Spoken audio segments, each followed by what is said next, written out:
In this video, we will continue covering chapter 8.5 of the book Spring Boot Quick Start. More precisely, we will show how to use createQuery method to create JPQL. We have already mentioned how to use createQuery method in the introduction of the JPQL chapter by going through this code sample. So here we can see that we can start by creating a string that represents our JPQL, either by using index parameters or by using named parameters.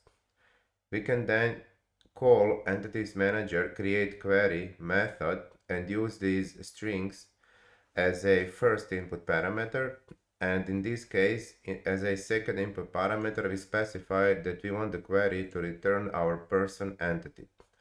Once the query is created, we can set its parameter.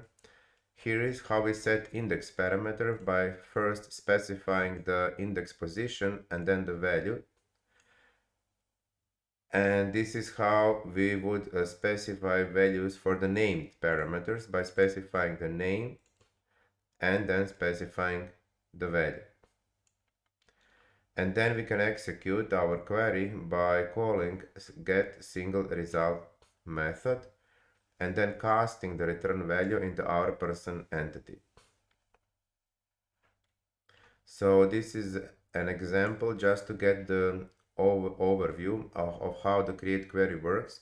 And in this example, we were using select statement, but we can also use update or delete statement. And remember that JPQL doesn't support insert statement. So for inserting data into the database in the tutorials that follow, we will use native query. We can now demonstrate what was now shown by this next tutorial, which shows how to use JPQL to create, read, update, and delete statements. So this is how our application will look like.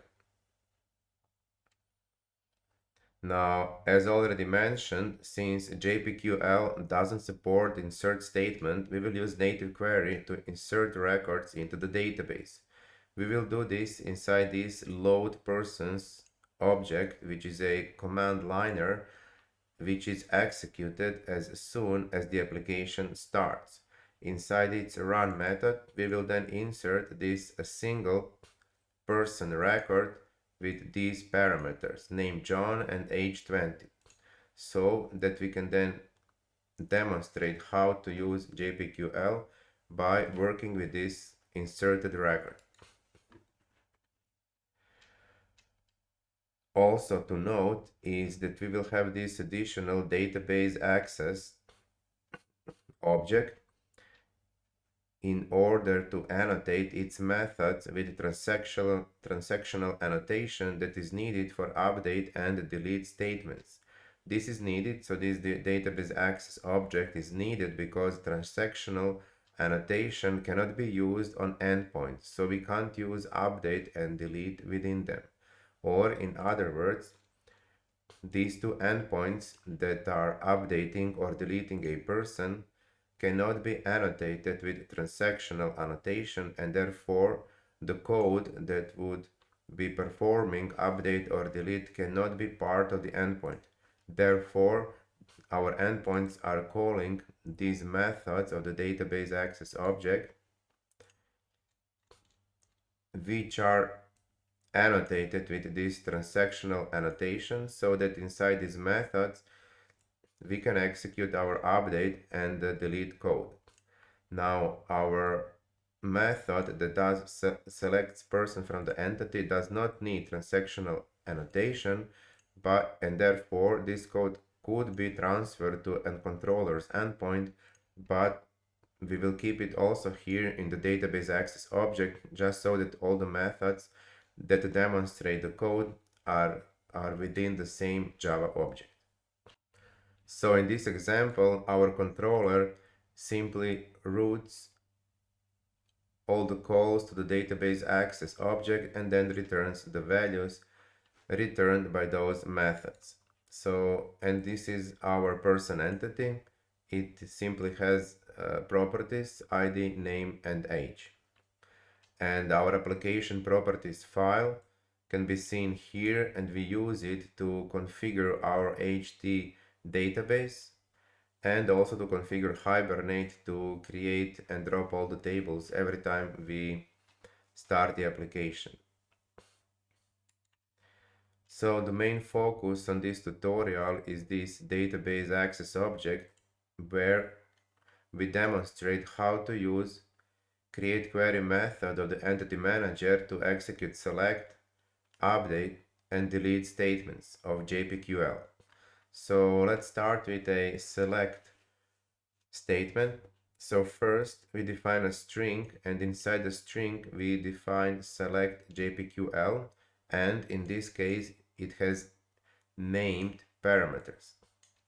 Then we can call createQuery method on the entity manager class, which was injected here like this, and use that string as a first parameter, and second parameter is our expected return type, in this class in this case a person entity. We then set the JPQL parameters to its values like this, setting name to John and age to 20. And then we can execute our query by calling get single result, and then casting the return value to a person entity. And then the method simply returns the person entity to the controller, and controller then this returns also this person entity, which means that person entity will be displayed as a JSON string into our browser. Now this second method shows how to use update statement of JPQL, and again we are using named parameters, and to create such statement we use exactly the same method, createQuery of the entity manager, and use this string as a first parameter. But here we don't need to specify the second parameter, because the return value of this query will not be a person entity. Instead, it will be a number of updated records. We can then set our named parameters as shown here, and then we can execute our query, but this time we are using execute update instead of get single result as in a previous example. And this method will return the number of updated records, and this is the number that we are returning back to our controller. And then in our controller, this number is used to create a string which informs the user how many records have been updated, and then this string will be shown into the web browser. And the last method shows how to use JPQL to create a delete statement. So first we create a string that defines delete JPQL statement, again using named parameters, and then we use createQuery method of the entity manager as in previous two examples, and use this delete string as a input parameter. Then we can set the named values of our named parameters in the same way as before. Now we can call execute update method, the same method that was called when updating records, and this method will then return the number of deleted records, and then this integer is simply returned from this method back to the controller, and then in the controller's endpoint this value is used to create a string that shows the user how many records have been deleted from the database. We can now test this application by using Google Chrome web browser and then entering URL of the first endpoint, which will return our person entity fetched from database as a JSON string.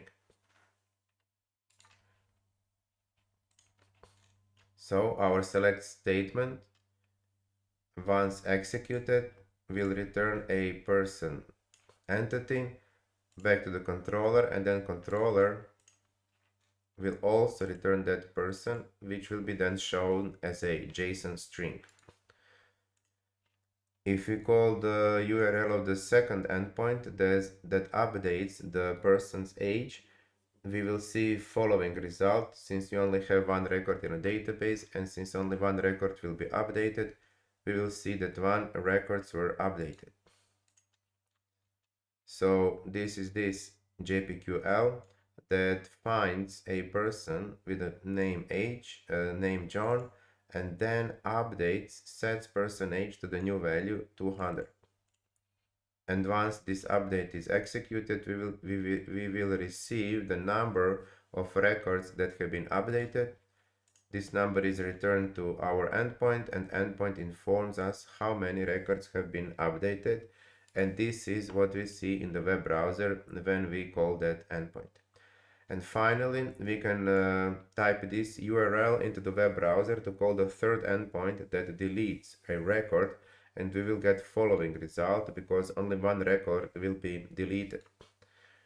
This will be done with this database access method, with this JPQL query, which deletes all the records with this name set to John.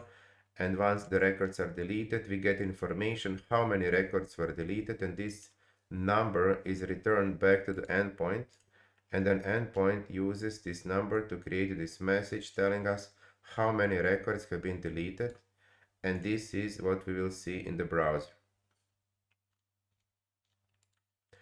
So we have now covered how to use createQuery method of the entity manager to create JPQL statements that read, update, or delete records. We have created these statements in this separate database access object because we needed our methods to be annotated with transactional so that update and delete statements can be executed properly. And here is our select statement, which is also part of this class, even though the method that contains this select statement doesn't need to be annotated with transaction.